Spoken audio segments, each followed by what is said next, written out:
remakes. When you talk about Resident Evil 2, most think about the remake. Ratchet & Clank, probably the remake. For Persona 3, it's probably going to be the remake because in its first week it sold 1 million copies worldwide, the fastest Persona game to reach this milestone. In comparison, the original Persona 3 sold 127,472 copies in its first week. When a remake is released, it's highly likely that it's going to be the version of the game that an individual is going to experience rather than the original. Older games may not be as readily available to modern audiences as the remake, so it's only natural that a gamer would play the newer, shinier version of a game, and what this leads to is that the remake is how the mainstream gamers and media will remember the game. So what does this mean for original games, more specifically their identity and legacy? So in this video, we'll be examining how different types of remakes, from preservation to reinterpretation of the original source material, reshape the cultural, design, and emotional legacies of the original and how we remember them.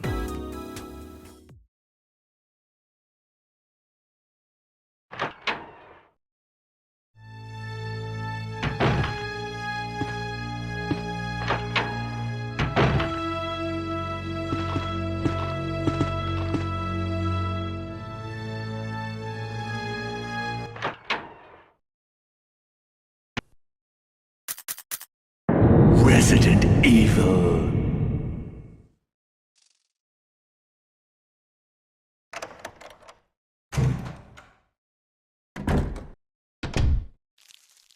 A remake that many consider to be the perfect video game remake, using the original release as a starting point and greatly expands on those foundations, exemplifying a preservationist philosophy of remakes.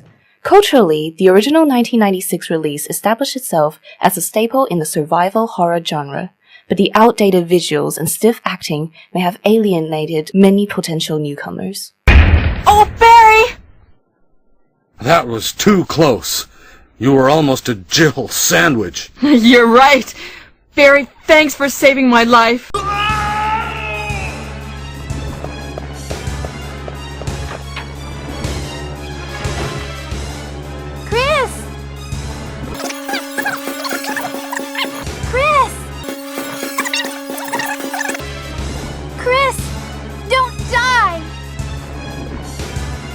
So Capcom decided to rebuild the game from the ground up with atmospheric realism and a more serious horror tone.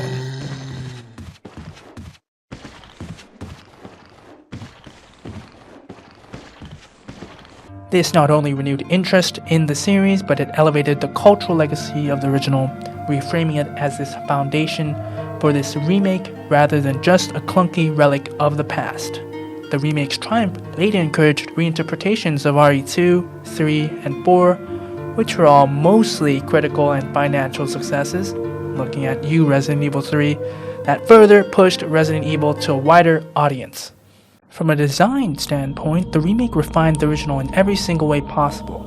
It retained the fixed camera angle and slow pacing that made the original so tense even back in the 90s, but modernized lighting and environmental detail and gameplay mechanics, showing how the horror design could evolve technically without losing its essence.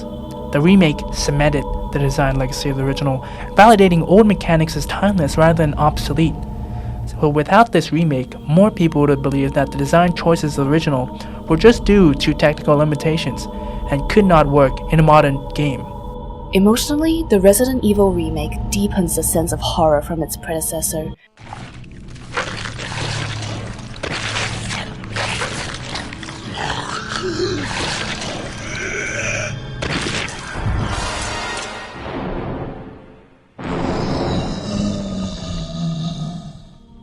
The visuals look more gritty and realistic, and the sound design in the remake is much less clunky, achieving a horror tone that the original couldn't accomplish due to the PS1's hardware limitations. For players returning to the Spencer Mansion, it both felt familiar yet new, retaining and amplifying the oppressive and immersive feeling that the players had with the original. Capcom, through the Resident Evil remake, preserved the feeling, the anxious pacing and dread that defined the original's emotional core, solidifying Resident Evil's emotional legacy as the survival horror game.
Persona 3's Legacy is an experimental game that incorporated JRPG dungeon crawling and social simulation with emphasis on strict time management, something that was unheard of for that time. The remake, Persona 3 Reload, fits in between reinterpretation and preservation. The philosophy it goes for is to update the presentation, UI, and mechanics, like the baton pass mechanic in 5, while most of the crucial mechanics from the original are carried over to be polished. How this affects Persona 3's design legacy is that the gameplay is more in line with the latest Hollow 5, a bit too much if you ask me. Notice how I didn't say all the mechanics were carried over from the original? The remake changed the core gameplay element. While not as drastic as something like the Final Fantasy VII Remake, it shows that the remake's devs think that the original's gameplay's slower pace might not be suitable for the modern audience. The remake opts out of general tactics and allows you to directly control your party members. Despite this change being considered by many to be superior and less frustrating to the original,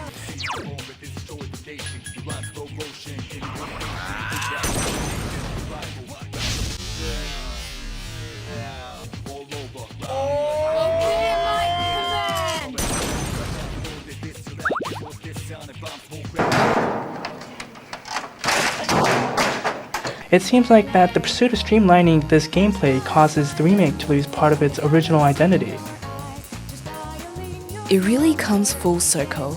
PS3 influences 4 and 5's design, which then in turn comes back to influence PS3's remake.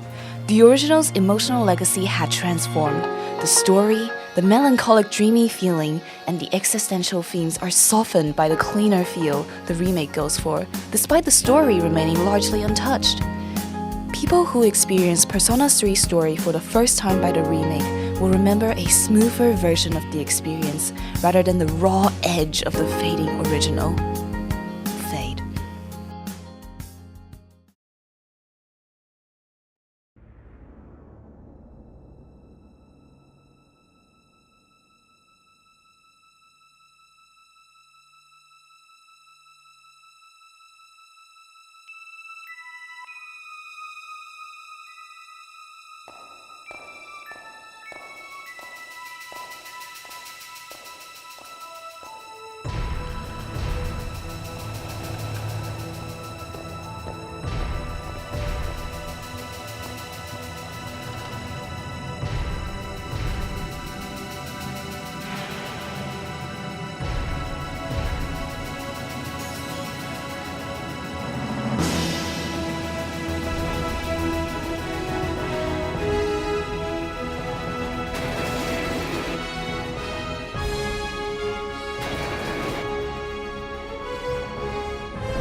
The legacy of Final Fantasy VII after its 1997 release was that of a sincere, heartfelt JRPG that made a bunch of boys cry after their waifu died.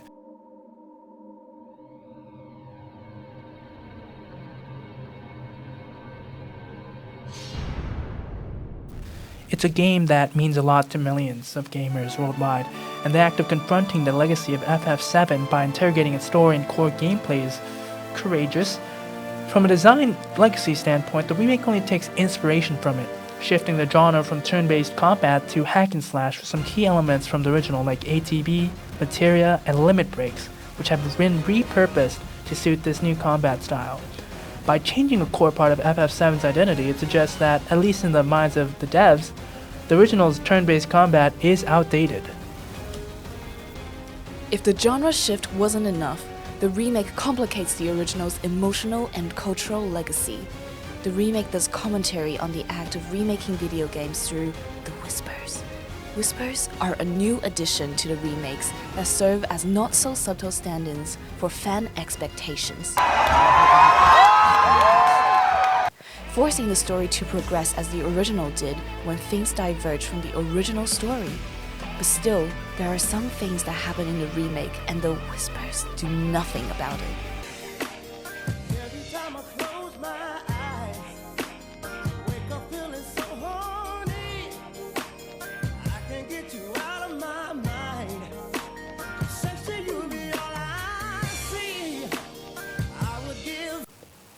This warps the themes of life and death that were so crucial in the original to overcoming fate and destiny, which sounds like a very anime theme. In an interview with series creator and director Hironobu Sakaguchi, when asked about the inspiration for the original FF7, he says, 最終的にはそんなに表に出てないと思うんですけどね。 When we were creating Final Fantasy III, my mother passed away. And ever since, I have been thinking about the theme life. Life exists in many things. And I was curious about what would happen if I attempted to analyze life in a mathematical and logical way. Maybe this was my approach in overcoming the grief I was experiencing. This is the first time in the series that this particular theme actually appears in the game itself. Did I mention that the remake is split into 3 games? Whoa, quite a scummy move from Square Enix, to be honest. The original was this one coherent package, while the remakes are incomplete on their own and feel overly commercialized, diluting the original's concentrated narrative. if what is supposedly the definitive version of Final Fantasy VII no longer represents or shows clear evolution of the design tradition it came from, the original's contribution to turn-based RPG design as a whole risks being overshadowed by its modern reinterpretation. In pursuit of reinterpretation, Final Fantasy VII Remake demonstrates that innovation without much thought can muddle the legacy of the source game. Players no longer share a stable vision of what Final Fantasy VII represents, damaging the cohesion of the original's identity and legacy. So why does this matter? Why should we care? These remakes present the games of the past in different ways and reframes how future players understand the game. It's not that remakes are bad games. In my opinion, I had a blast playing the remakes of these games. But if we stop noticing the changes remakes make to the original, 10 years in the joint made you a fucking then we risk losing the quirks, constraints, and contexts that made the original so unique. Caring about how remakes confront the legacies of their original counterparts means caring about how games remember themselves, and in turn, how we remember them.